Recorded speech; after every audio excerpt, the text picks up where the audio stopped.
વાડી આપણે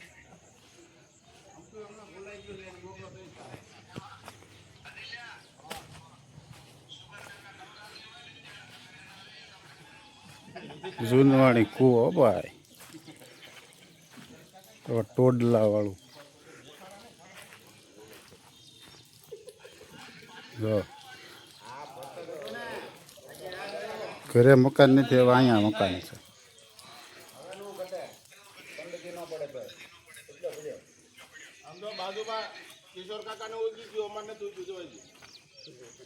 હા અમે લીંબુડી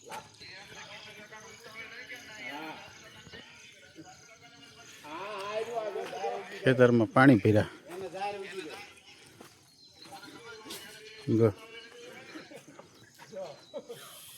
હા મેં નાનું નાનું ઉગી ગયો કપાસ આમાં સોંપી દીધું છે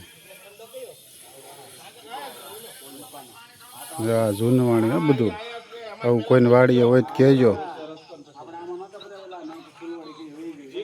આ બધી જો આને શું કહેવાય અહીંયા પેલા ભેંસ ને એવું બધું બાંધતા ગમાણી કહેવાય ગમાણી આમાં જે અમે નાના હતા તે કમસે કમ 10-12 ઢોર હતા 3-4 ભેહું 2-3 બળદ ને હવે કાંઈ નથી રહ્યું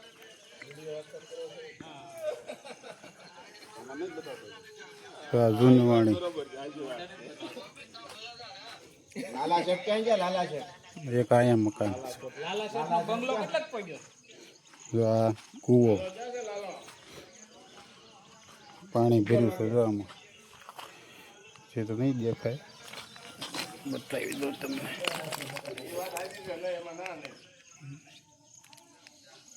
છે પાણી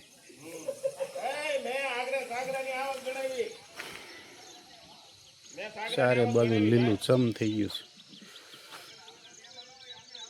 જો આવડી આ જે છે ને આ કલરવાળી એ અમારી સ્કૂલ છે એમાં અમે ભણ્યા હતા 1 થી 7 ધોરણ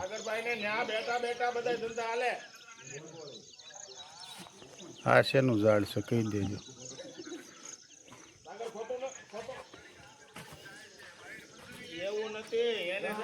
કોમેન્ટ કરજો આ શેનું ઝાડ છે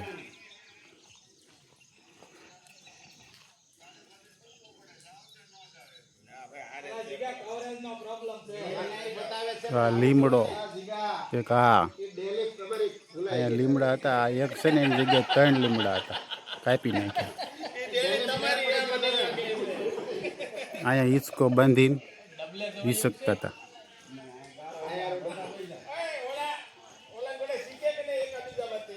તો ખીચકોલી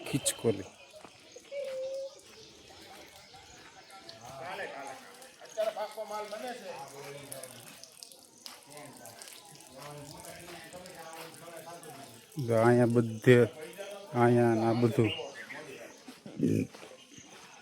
અહીંયા નાના વાસડા બાંધતા અહીંયા ભેંસું બાંધતા પેલા તો આ બધું પડી ગયું જૂનું થઈ ગયું ને એમાં દેશી નળિયા વાળું આની ઉપર હાથી ને એવું રહ્યું હા બધા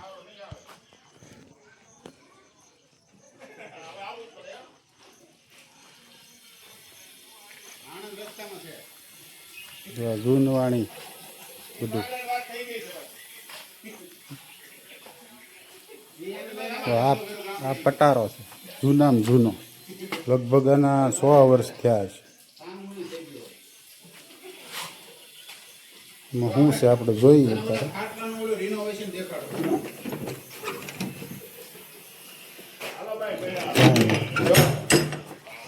પાણી સારું ખાટલો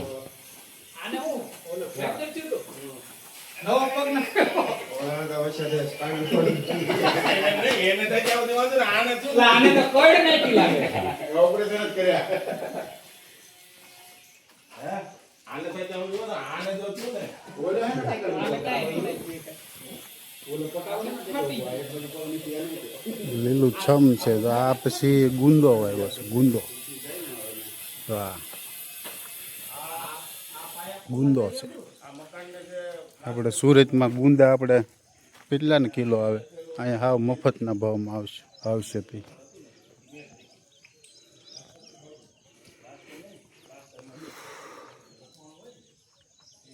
જો આવડો આ એક લીમડો, બે, એક જો આ કાપેલું થડી ભળ્યું. આ એ લીમડો જ હતો ઊંચો ઊંચો. કોરોનામાં કાપી નાખ્યો, કોરોના આવ્યો ને તો એ કાપી નાખ્યો.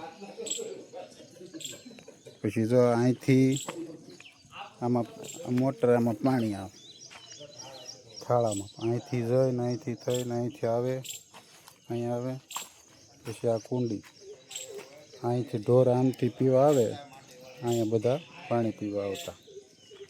તો આમાંથી પાણી નાખતા એટલે છેક આમ સુધી જતું. ચારે બાજુ લીલું છમ થઈ ગયું છે. વરસાદ રાત્રે બહુ આવ્યો છે. આમથી થતી ભેંસું ને બધું પાણી પીવા આવતા. આ કુંડીએ પાણી પીવે. હા, મેં લીંબુડી વાવી છે, દેખાય.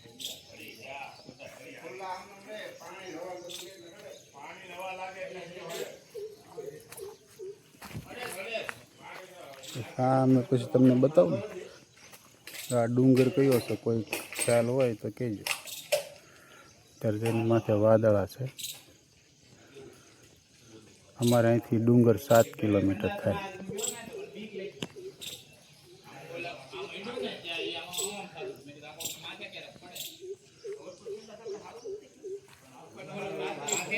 પછી આ શું છે? આ કોઈને ખબર હોય તો કહેજો. આ શેના પાન છે?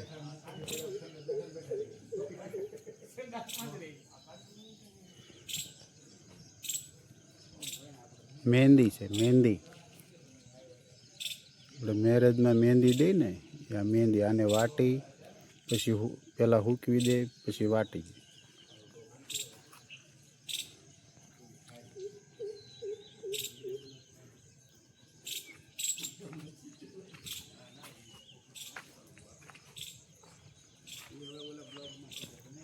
આ ગુંદો બનાવે.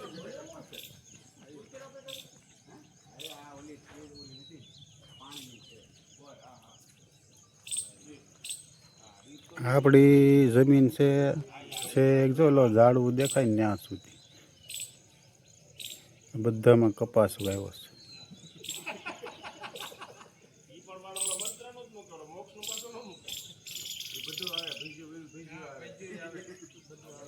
દોસ્તો, જો અમારું છે ગામડું.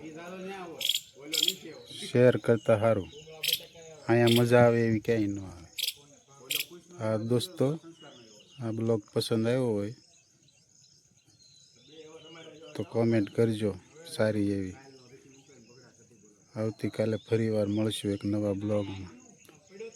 ચાલો, જય શ્રી કૃષ્ણ.